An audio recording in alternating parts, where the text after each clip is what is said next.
Hey guys, long time no see.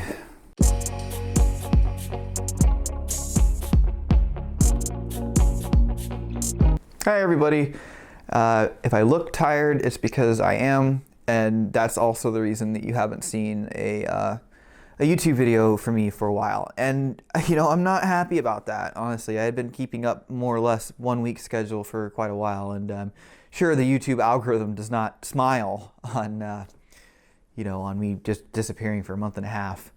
But I don't feel like I really had any choice in this case. I think those who follow me, that I have a pretty stressful life, that I'm working a full-time job as a developer in IT, and I'm also doing a master's degree in information systems engineering at Johns Hopkins University.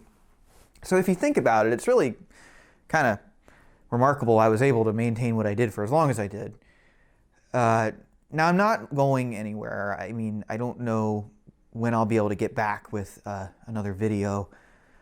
Of course I want to try for next week, but I'm under a lot of, I'm working a lot at work. I'll just put it that way. And, a lot of you that follow my channel, you follow it because, we talk about IT. And so one thing about IT that you've probably heard me say before is you can get overwhelmed, and it may be easier than you think. This is especially true if the area you're working in is understaffed or if deadlines are set too short. But I think I want to tell a bit of a story just to close this out. Of course, this is about where I work, but I'm going to obfuscate, names and everything. And this is really about communication and the importance of communication. Because a lot of times we don't really recognize how important it is until it's not working well. And what basically happened is we had one person on our team that was a profound communicator. She could pretty much carry everybody's communication. And, that person moved to a different position, which kind of left our team moving people around to different roles. But I don't think any of us were anywhere near as good at communication as she was. And so the first lesson I want you to take is, whether you realize it or not, other people around you with skills, and that could be a technical skill, that could be communication, when they're very good at something, sometimes that leads to you not learning it. And if that is part of your job description, which I very much think it's part of being a software developer, you might not realize that you're not as good at it as you think. You think you're good because everything's going well, but it turns out this other person is really carrying that weight. So, the outcome of that, I mean, I guess we don't have an outcome, but what kind of ends up happening when people aren't communicating, at least what I've seen, is everybody starts to get kind of irritated because they're just kind of shooting at each other blindly in a way.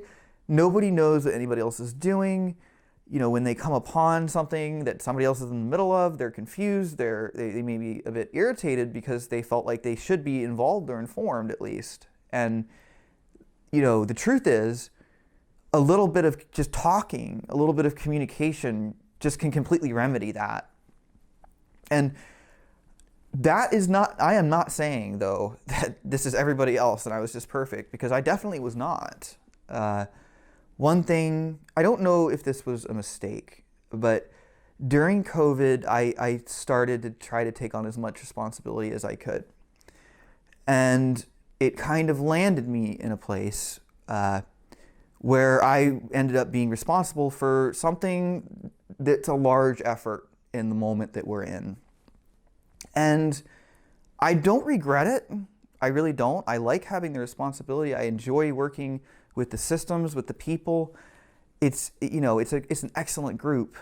But having that much responsibility, especially when something, some kind of event happens, which, I definitely can't go into that. You might end up having a little bit more than one person can handle. And, I think this was kind of on me because I knew that there was a change coming in our our team structure. I was worried about my, my personal developer autonomy, which I describe as, I think I'm a pretty good software developer, but if I start to become restricted, if I can't, kind of think of a problem organically without worrying about things like, rules that are just going to block it for no good reason, or, somebody wouldn't like that way, or anything like that, that makes it much, much harder to do my job as a developer. And I don't know if I really had good reason to fear this, right? I still don't know.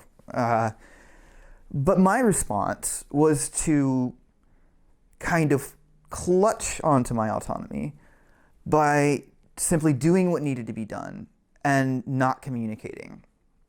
Because the way I saw it, if I just did what I needed to do, didn't tell anybody about it, then nobody could, second guess it or make me go back and do it a different way. And, I'm an experienced software developer. I know what I'm doing. But, of course, there's more to it than that, right? And, I did realize that at some point, that I was sort of, that was kind of not right. And it was making things worse. So that's, where, I think it's starting to get better, right? Because we're starting to communicate. But I think the whole point of what I'm saying is that communication may be much more important than you think. Even if you're in a technical role, like a developer, once it's gone, everything kind of crumbles. It's difficult to keep good organization, good morale. And, what can kind of tend to happen is when you do actually have to speak up, everybody's kind of lost and a little irritated even that, you're just bringing them in on this thing that you haven't talked about. It's just, I guess my point is, don't take things for granted if you don't have to, and make sure you communicate honestly. That advice doesn't cover every workplace. There are some workplaces where you might actually be better off not communicating, unfortunately. But I don't think that's most places, and if you're working in a place like that, you really need to get a different job, because that's just going to wear on you. This type of job will wear on you too, but I think it does, when you're working somewhere where you like the organization and you like the people, you start to care about them, right? And for me, that makes me passionate about what I do, and it motivates me. But you can still, even if that is your motivation, which I think is the right way to be, you can still end up wearing yourself down to the point where it's starting to affect your health. It's starting to affect your mental stability to a certain point. And all I can say is try to avoid those situations, although many times they are unavoidable. And I wish I could tell you how to de-stress, but if I've learned anything, I simply have no idea how. So anyway, I hope I see you next week. I don't know that I will. Week after that, little higher chance, but can't guarantee it. Hoping after that, there's a much more solid chance. See you next time.